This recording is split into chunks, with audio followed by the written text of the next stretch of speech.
할렐루야. 우리 살아계신 하나님께 감사와 찬양과 영광의 박수 올려드리겠습니다.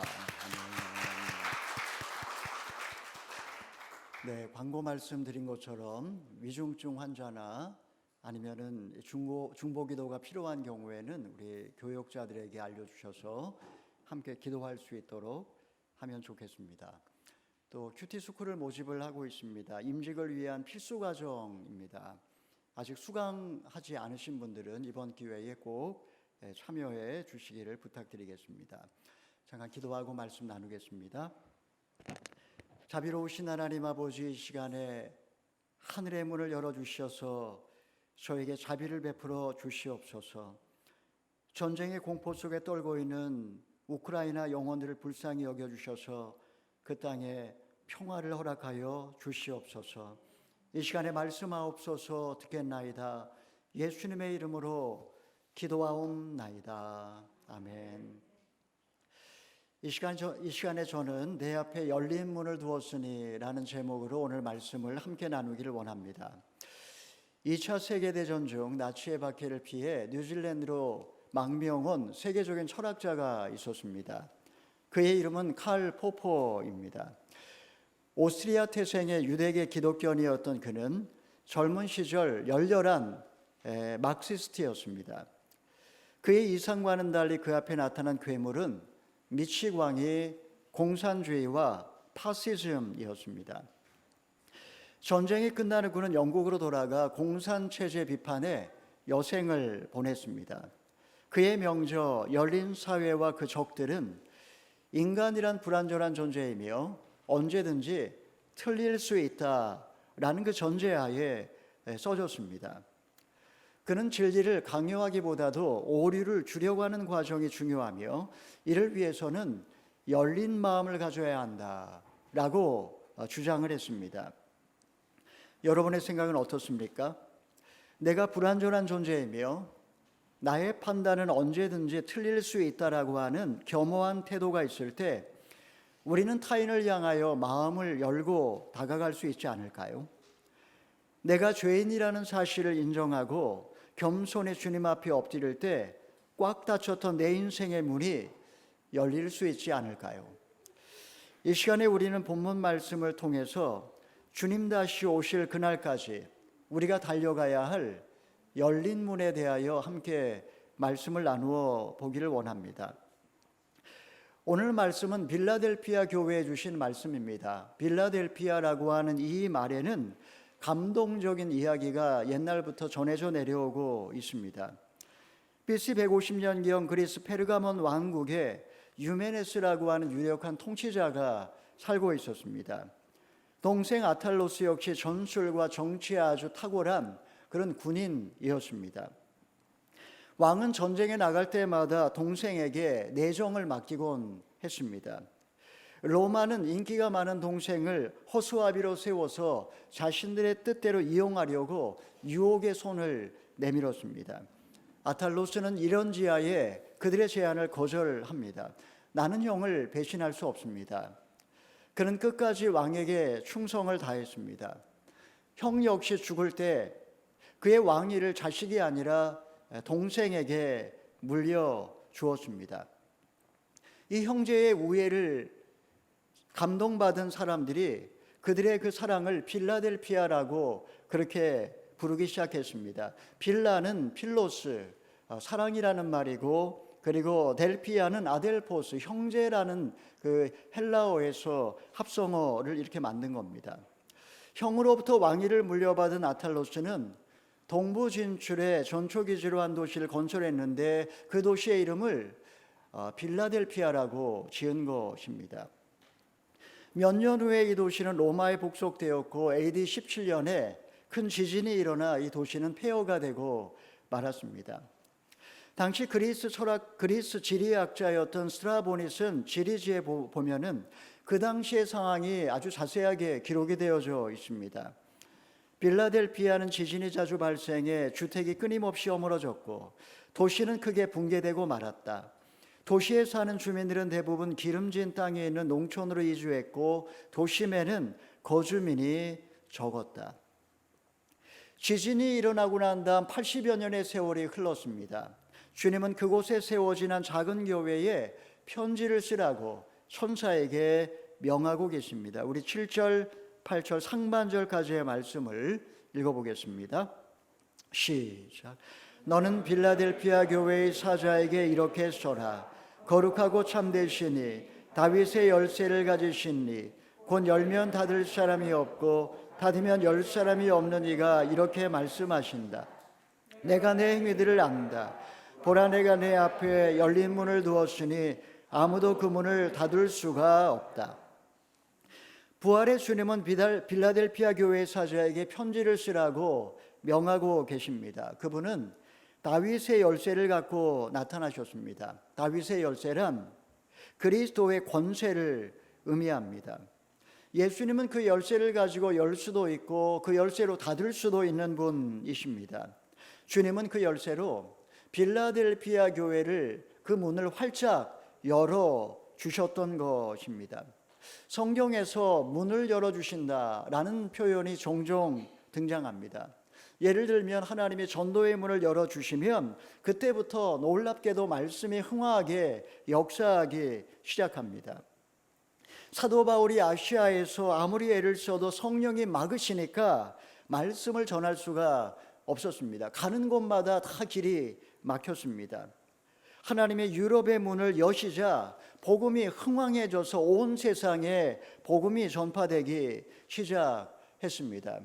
돌아보면 제 인생에도 실패와 불행이 밀물처럼 몰려올 때가 있었습니다. 20대 초반, 20대 중반 그때를 지나가면서 아무리 애를 써도 사방이 막혀 어디라도 도망갈 곳조차 없었습니다. 하지만 하나님이 제 인생의 문을 여시자 그때부터 제 인생 가운데 기적이 일어났습니다. 주님을 믿고 믿음으로 살았지만 제 인생의 문이 닫혔을 때는 고난의 연속이었습니다. 평생 결혼도 못하고 죽을 줄 알았는데 하나님이 문을 여시니까 가정을 이루게 하셨고 또 생각지 못한 길을 열어주셔서 교회에서 사역을 하고 또 공부를 계속하고 하나님이 열매를 맺게 해 주셨습니다. 여러분, 주님이 꽉 막힌 내 인생의 문을 열어 주셨을 때가 언제였습니까? 절망의 눈물을 흘리며 죽음의 계곡을 걸어갈 때 하나님이 희망의 문을 열어 주셨던 것을 여러분 지금 기억하고 계십니까? 운명으로 얽혀있던 실타래가 풀리면서 인생의 꽃이 피고 열매를 맺기 시작한 이래로 여러분 변함없이 그 주님을 지금 섬기고 있느냐 하는 것입니다. 여러분, 주님이 문을 열면 닫을 자가 없고 문을 닫으면 열 자가 없습니다.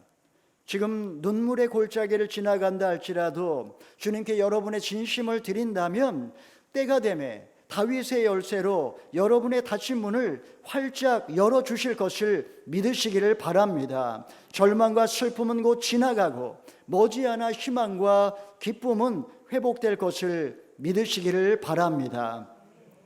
부활의 주님께서 빌라델피아 교회를 이렇게 축복하시는 이유가 무엇일까요?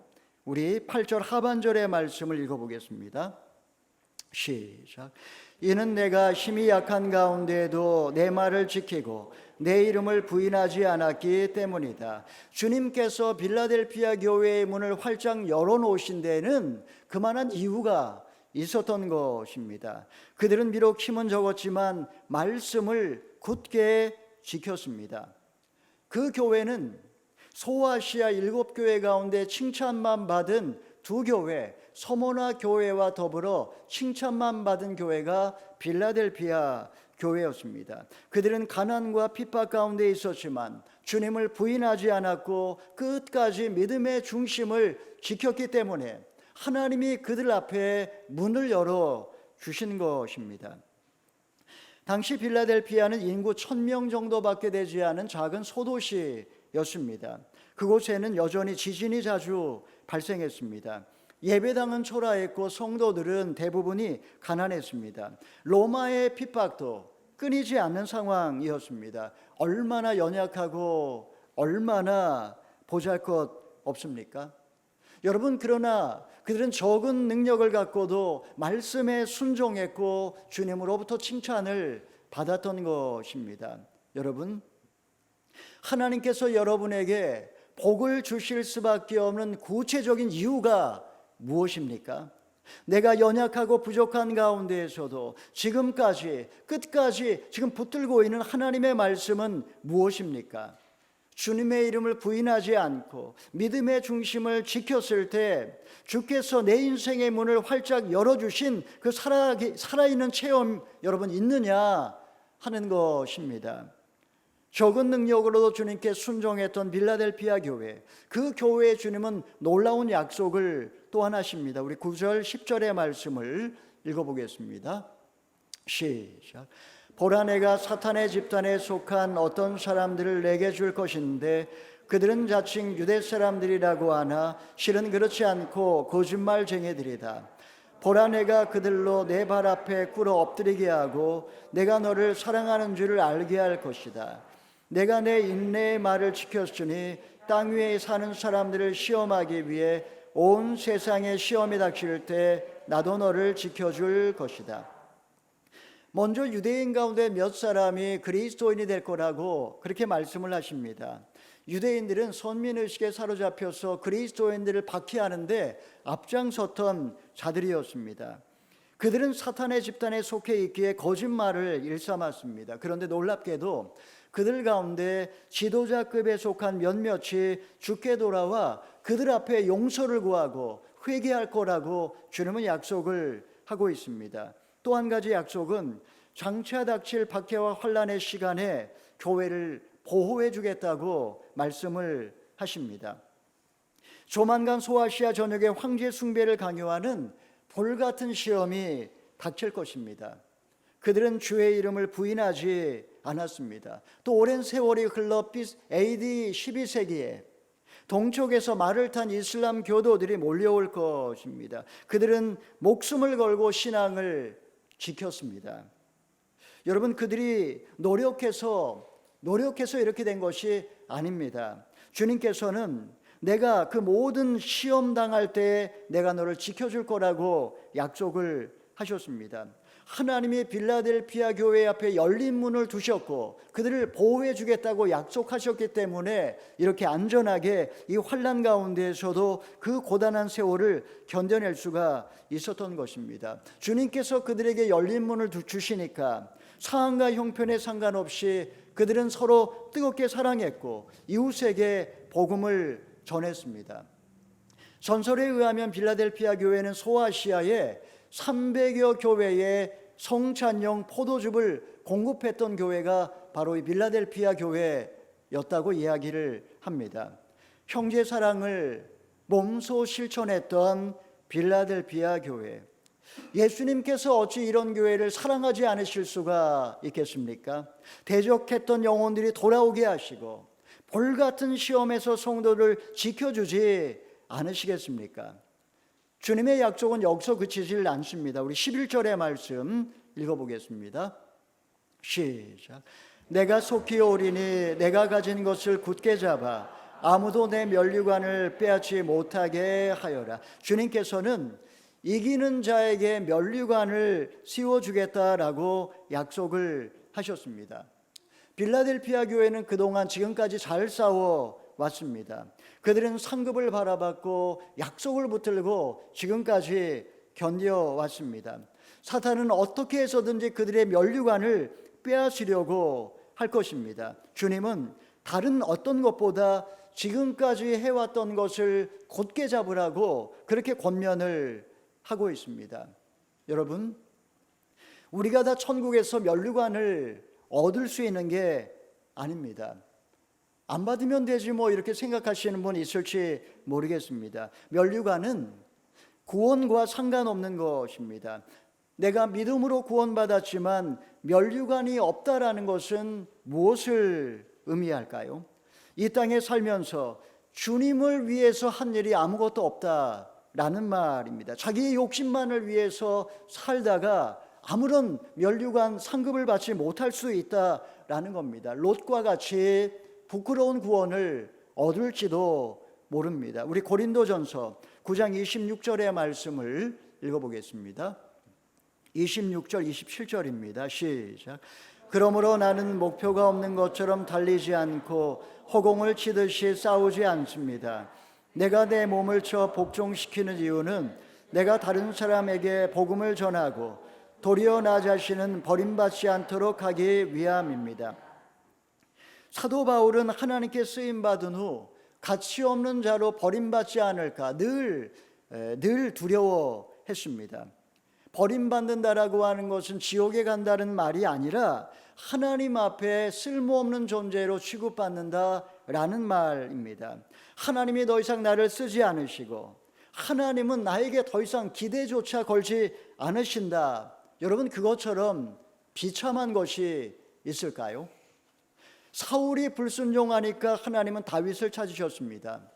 에서가 장자의 고난을 소홀히 여기니까 하나님은 야곱을 쓰셨습니다. 내가 사명을 외면한다고 해서 그 일이 중단되는 게 아닙니다. 내가 거절하면 주님은 다른 사람을 찾으시고 우리 교회가 아멘하지 않으면 하나님은 다른 교회를 부르십니다. 여러분, 마지막 날 주님께서 잘하였도다 착하고 충성된 종아 이렇게 칭찬하시면서 내게 주실 면류관은 무엇입니까? 지금까지 잘해왔고 앞으로 굳게 지켜 계속 달려가야 할 내가 맡은 사명이 있습니까? 지금까지 인생을 살아오면서 목표 없는 것처럼 달려왔고 허공을 치는 것처럼 그렇게 싸우며 살지는 않았습니까? 이제 주님은 또 다른 약속을 마지막으로 주십니다. 우리 12절 13절의 말씀을 읽어보겠습니다. 시작. 이기는 사람을 내가 내 하나님의 성전에서 기둥으로 삼을 것이니 그가 결코 다시는 성전을 떠나지 않을 것이며 내가 내 하나님의 이름과 내 하나님의 도성 곧 하늘에서 내 하나님에게로부터 내려오는 새 예루살렘의 이름과 내 새 이름을 그 사람 위에 기록할 것이다. 귀 있는 사람은 성령의 교회들에게 하시는 말씀을 들어라. 주님은 마지막으로 이기는 자에게 내가 성전 기둥을 삼겠다라고 말씀을 하십니다. 기둥 같은 존재, 없어서는 안 될 그런 존재라는 말입니다. 그날의 성전 기둥에는 세 개의 이름이 새겨질 것인데 하나는 하나님의 이름이요, 둘째는 새 예루살렘의 이름이요, 마지막으로 내가 빌라델피아 성도들의 이름을 거기에 새기겠다라고 약속을 하고 계십니다. 내가 너희를 하나님과 그 나라를 위해 살았던 성도로 영원히 기념하겠다라는 뜻입니다. 여러분, 얼마나 황홀한 축복입니까? 하나님의 성전에 내 이름이 기록된다니 존귀하고 아름답게 이제와 영원토록 내가 너를 기억하겠다고 하시니 얼마나 감격스러운 약속입니까? 이 세상에서 주님께 꼭 필요한 존재로 살다가 천국에서 영원히 기억된다. 여러분, 이런 축복보다 더 큰 축복이 있겠습니까? 여러분, 능력은 부족했고 연약했지만 인생을 참 잘 살았다. 여러분, 그렇게 나의 이름을 기억해 주는 사람이 있습니까? 장차 천국에서 여러분은 이긴 자로 평가받을까요? 패배한 자로 평가받을까요? 교회에서 기둥 같은 존재가 되어서 성전에서 주와 함께 머무를까요? 아니면은 쓸모없는 존재처럼 그냥 성전 문지기로 그렇게 살고 있지는 않게 될까요? 오늘날 빌라델피아는 인구 8만 명의 알라쉐이르라고 하는 도시로 남아 있습니다. 터키에 남아있는 이 도시는, 이 도시의 이름은 신의 마을이라는 뜻입니다. 12세기 셀주크 터키가 소아시아를 점령한 후 주민들에게 무슬림으로 개종할 것을 강요했습니다. 대부분의 교회가 무릎을 꿇었을 때 끝까지 개종을 거부한 교회가 바로 이 빌라델피아 교회였습니다. 순교를 각오하며 신앙을 지켰던 그리스도인의 그 순수한 신앙에 감동을 받은 터키인들은 이 도시를 가리켜 과연 신의 도시라고, 그렇게 알라쉐이르라고 부르기 시작했습니다. 실제로 빌라델피아 교회는 이슬람의 지배 속에서도 AD 1391년까지 200년 동안 소아시아에 남아있던 기독교 마지막 보루로 기록되어져 있습니다. 빌라델피아 교회는 성도는 작고 예배당은 초라했지만 고난 가운데 서로 사랑했습니다. 사랑에 목말랐던 시대, 이웃에게 십자가의 복음을 전했고 서로 삶을 나누며 따뜻하고 친밀한 공동체를 만들며 살아왔습니다. 연약하고 초라했지만 아름다운 본이 되는 빌라델피아 교회는 주께서 그 앞에 열린 문을 두기에 마땅한 교회였던 것입니다. 30살에 전공 분야에서 명성 있는 학자가 되겠다는 그 포부를 안고 유학을 떠난 자매가 있었습니다. 가족의 반대에도 불구하고 금이 환영하겠다는 꿈을 안고 성공만을 위해 외로운 싸움을 싸워가며 공부에 매진했지만 결과적으로 학위를 받지를 못했습니다.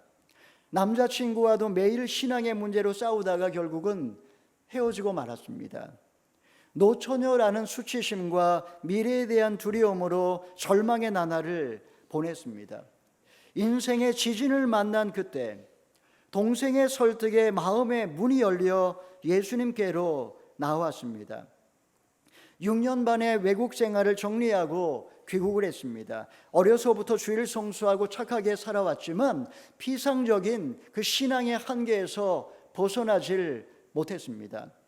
하늘의 문이 닫혀버리자 내가 비참한 죄인임을 가슴으로 깨닫기 시작했고 이제 비로소 주님께 나오기 시작한 겁니다. 그때 주님은 그의 삶에 다윗의 열쇠를 갖고 찾아오셔서 그 인생의 문들을 열어주기 시작했습니다.